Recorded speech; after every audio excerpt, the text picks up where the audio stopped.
আসসালামু আলাইকুম। আমি চলে এসেছি তোমাদেরকে আরো নতুন নতুন রান্না শেখাতে। আজকে আমি তোমাদেরকে শিখাবো তোমাদের বাবুদের জন্য সবজি এবং সাবু দিয়ে খিচুড়ি রান্না করা। বাচ্চারা, তোমরা যারা রান্না পারো না তারা আমার ভিডিও দেখে প্রতিদিন কিছু না কিছু রান্না শিখতে পারবে। এই তো যেমন আমি তোমাদেরকে দেখাচ্ছি কিভাবে আলু ছিলতে হয়। আমার ভিডিও দেখে খুব ভালো করে শিখে রাখো আলুটাকে এভাবে করে ছিঁড়ে নিতে হবে। তোমরা যদি চাও তাহলে এখানে তোমরা ছুরিও ব্যবহার করতে পারবে, তা না হলে তোমরা বটি দিয়েও কাটতে পারবে। তবে আমি একটু বড় লুকস ভাব দেখাতে চাচ্ছিলাম, তো তার জন্য এটা দিয়ে আমি করে নিচ্ছি। তো যাই হোক, এখন আমি তোমাদেরকে দেখাবো আলুটা কিভাবে কাটতে হয়। এখন আমি আলুটাকে বড় লোক স্টাইলে কেটে নেব। তার জন্য আমি প্রথমে ছুরি নিয়েছি, এখন ছুরিটা দিয়ে আলুটা কুচি কুচি কুচি কুচি করে কেটে নেব। একদম আমার মতো কুচি কুচি করবে, এর থেকে বেশি কুচি কুচি করলে আলুটা খেতে মজা লাগবে না। তুমি যত সুন্দর করে আলু কাটবে তত সুন্দর খেতে হবে, সরি, তত সুস্বাদু খেতে হবে। তো যাই হোক, আমি কিন্তু কথা বলতেছি আর আলুটাকে কুচি কুচি করে কেটে নিচ্ছি। আরো কুচি করব, আরো কুচি করব, আরো কুচি করব। এভাবে সম্পূর্ণ আলুটাকে আমি কুচি কুচি করে নিয়েছি। এখন আবার আমি তোমাদেরকে দেখাবো বড়লোক স্টাইলে কিভাবে সিম কেটে নিতে হয়। এভাবে আমি ছুরির সাহায্যে কুচি কুচি করছি, কুচি কুচি করছি, কুচি কুচি করছি। একদম সেম টু সেম আলুর মতোই কুচি কুচি করছি। তো এভাবে কেটে নিতে হবে, কেটে নিতে হবে, কেটে নিতে হবে। যতক্ষণ না পর্যন্ত তোমার সিম সম্পূর্ণটা কাটা হয় তুমি ততক্ষণ পর্যন্ত এটাকে কেটেই নেবে, কেটেই নেবে। তো সিম যদি কাটা হয়ে যায় তাহলে তোমরা অন্য একটা সবজি নিয়ে নেবে। যেমন আমি সিম কাটার পর একটা বড়লোক সবজি নিয়েছি, যেটা কিনা শীতকালে সবসময় পাওয়া যায়, গরমকালে তেমন একটা পাওয়া যায় না। তোমরা চাইলে সবজিগুলোকে ফ্রোজেন করে রাখতে পারো গরমকালের জন্য। এই বড়লোক সবজিটার নাম ব্রোকলি। অনেকে আবার এটাকে সবুজ কপিও বলে থাকে। আমি যেহেতু বড়লোক তাই আমি এটার নাম দিয়েছি ব্রোকলি। তোমরা আমার সাথে সাথে ব্রোকলি বলবে, তাহলে লোকে আমার মতো তোমাদেরকেও বড়লোকস বলবে। তো এটাকে এখন আর কুচি কুচি করবো না, এটাকে জাস্ট দুইটা ফাড়া দিয়ে আমি রেখে দেব। এরা দুই বন্ধু। এখন আমি কি করলাম, দুই বন্ধুর মাঝখানে ঝগড়া লাগিয়ে দিলাম।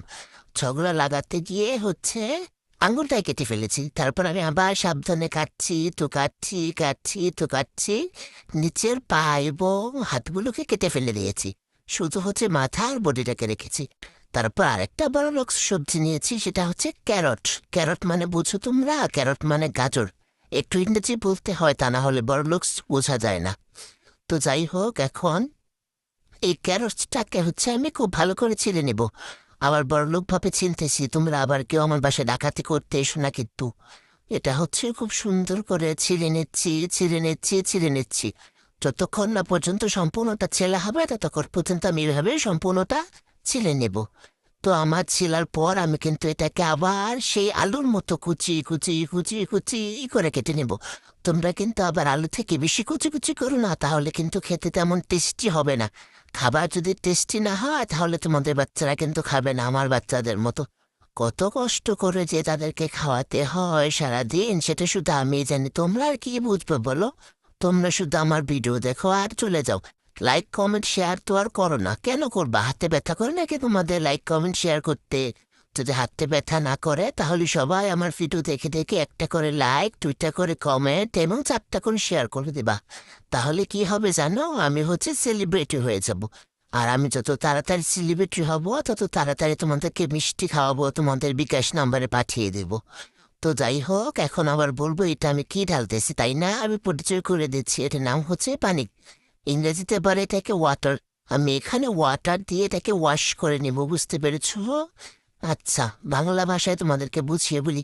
আমি এখন এটাকে পানি দিয়ে খুব সুন্দর করে ধুয়ে নিয়েছি। তারপর আমি নিয়েছি মসুর ডাল। খিচুড়ি রান্না করার জন্য মসুর ডালটা আমাদের অবশ্যই লাগবে। তোমরা যদি চাও তাহলে এখানে মুগ ডাল অথবা খেসারির ডালটাও ব্যবহার করতে পারো। তবে আমি আজকে মসুর ডালটা দিয়ে রান্না করছি। তো আমাদের মেইন উপাদান মানে ইনগ্রিডিয়েন্টস, ইংরেজিতে বলে ইনগ্রিডিয়েন্টস। আবারও শুনো, ইংরেজিতে বলে ইনগ্রিডিয়েন্টস। বাচ্চারা ভালো করে শুনে রাখো। মেইন ইনগ্রিডিয়েন্টস এখানে মসুর ডাল এবং সাবুদানা। সরি, সাবুদানা হবে।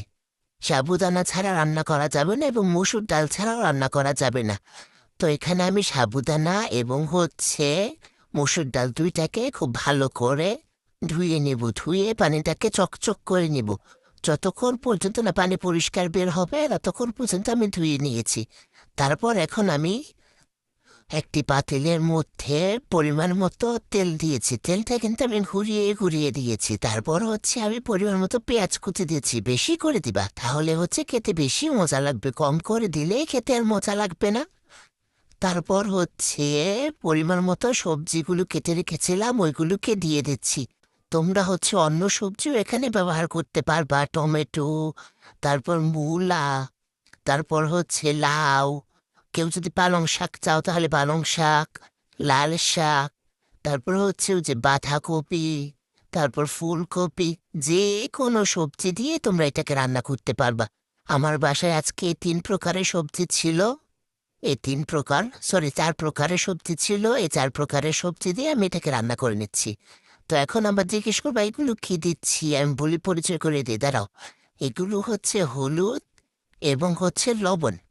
আর কোনো কিছু এখানে ব্যবহার করব না। এই হলুদ আর এই লবণ দিয়ে খুব সুন্দর করে সবজিটাকে মিক্স করে তারপর একটু আগে কষিয়ে নিব সবজিটা, বুঝতে পেরেছ?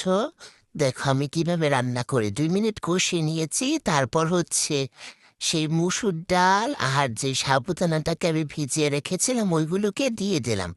এখন খুব সুন্দর করে নাড়িয়ে নেব যাতে হলুদ এবং লবণ প্রতিটা সবজি এবং সাবুদানা আর মসুর ডালের ভেতরে ঢুকে যায়। তারপর খুব সুন্দর করে কষিয়ে নিয়েছি।